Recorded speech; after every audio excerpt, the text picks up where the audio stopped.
Next Chapter with Lindsay Lohan a couple weeks ago? Yes. That's the only reason I asked that question. To the one person to be like, I did. No, it's okay. I have like a weird obsession with Lindsay Lohan and her failing career, but she was apparently really convincing on the show during the interview with Oprah. Oprah was actually quoted afterwards saying that she thinks Lindsay has really made a turn for the better. No more rehab. The OWN network is really the place for her self-healing, and Oprah has hope for her, and she gave her stamp of approval, O+, right? If you're looking to see Oprah lately, you can actually see her praying to her neighbor squirrel and eating off her dead skin flakes after her daily sugar scrub, because we can all agree Oprah's obviously fucking lost her mind. She's in the 27 Club, that Lindsay Lohan. We all know it. That was rough. I'm sorry, Lindsay. I love you. I myself am not a drug user, which is interesting being a comic, but that's where we differ, because I'm beautiful, right? Anyway, no, she and I just weren't destined to be together. But yeah, not a drug user, and it's weird because recently I've been learning more about it, what it's like to know people who do drugs. And the other day at work, I'm a bartender, and the girl at work came in very hungover and she wanted to leave, and she said to me, look, if the boss is gonna make me stay, will you go into the bathroom with me? I said, oh my God, are you gonna be sick? Do you need me to hold your hair? No. Oh, do you need a Kleenex? I have some in my purse. No, Coke, Elizabeth. Oh, you want me to pour you a cup of Coke? Yeah, my mom says that settles your stomach too, but I don't know. No, Elizabeth. Oh, no, I'm not into that, no. So she got fired, and I didn't rat her out, okay? I'm no snitch, all right? But let's be honest, she got fired for doing coke in the bathroom.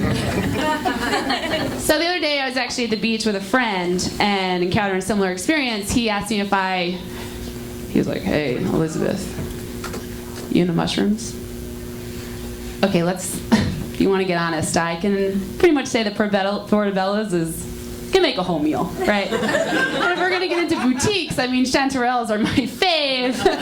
Oh God, and if you put Australian winter black truffles on Pappardelle, I die. I look over and he's like, I just wanted to know if you wanted to get weird. I don't. And I said to myself, context, Elizabeth. This is a time where you need to pay attention to context. You're lying on the beach in the middle of the afternoon listening to some weird 5 different name electronica band like Apple Paper, Rainbow, Forgotten Newspaper. And this guy's staring at his fingertips by the sun. He obviously wants to hallucinate with you. Obviously, I'm learning, okay? So work in progress to be comfortable with the drug culture. I was actually at a real drugstore the other day, and the cashier asked me if I would mind donating $1 to help stop diabetes.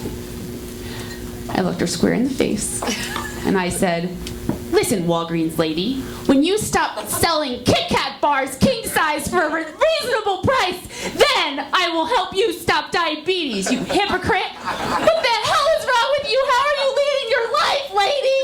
What are you, Philip Morris, and you're asking me to give you money to help start up a fun run uphill to stop emphysema?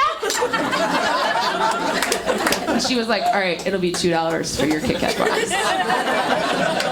Got me there, lady.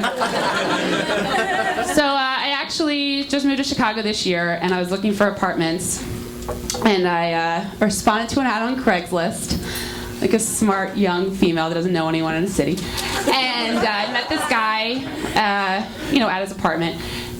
Weird. So I left and never looked back, but he had my phone number, so a couple days later he texted me, hey, did you get a place? I was like, yes, I did. I lied. But it's like, no, I'm fine. So I'll just read you our text exchange. That's great. You seem nice and funny. I'd love to check out your act sometime. ? I said, sure, I'll let you know when I perform next. Cool. We're still looking for a roommate. You're too pretty to live here, though. Wink emoji.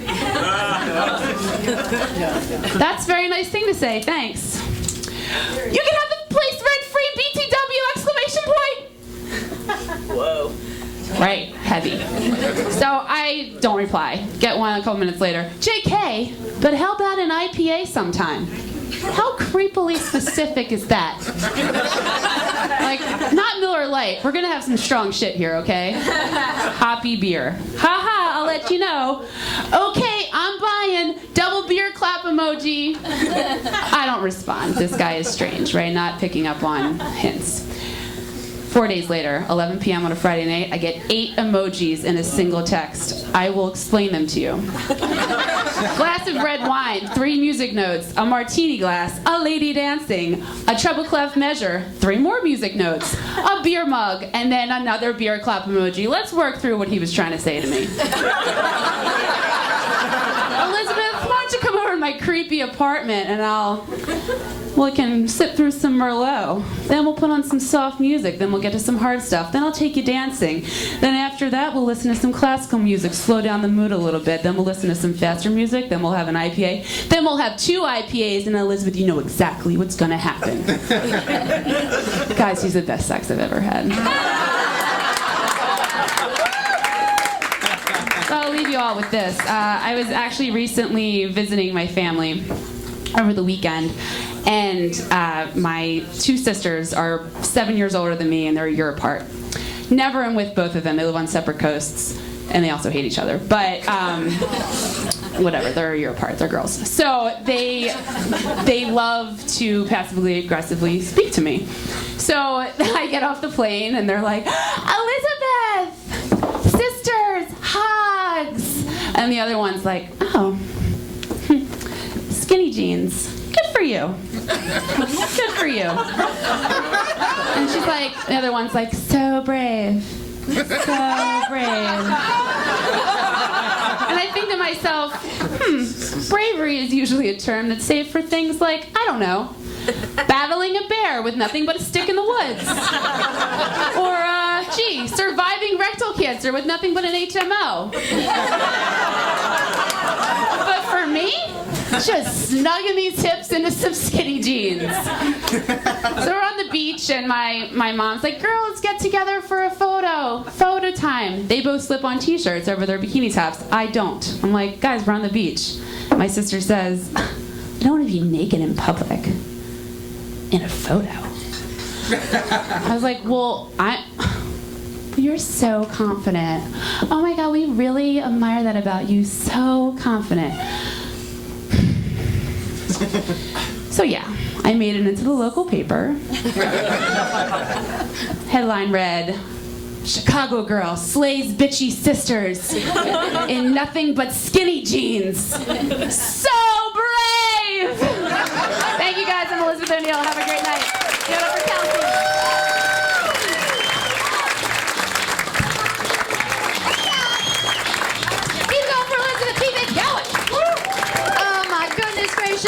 Our next comedian, you guys, oh man, not only has she brought her clan with her tonight, not only is she insanely funny, she's also responsible for letting the people know that the toilet paper was out in the bathroom. So, all your wet parts have to thank her for that.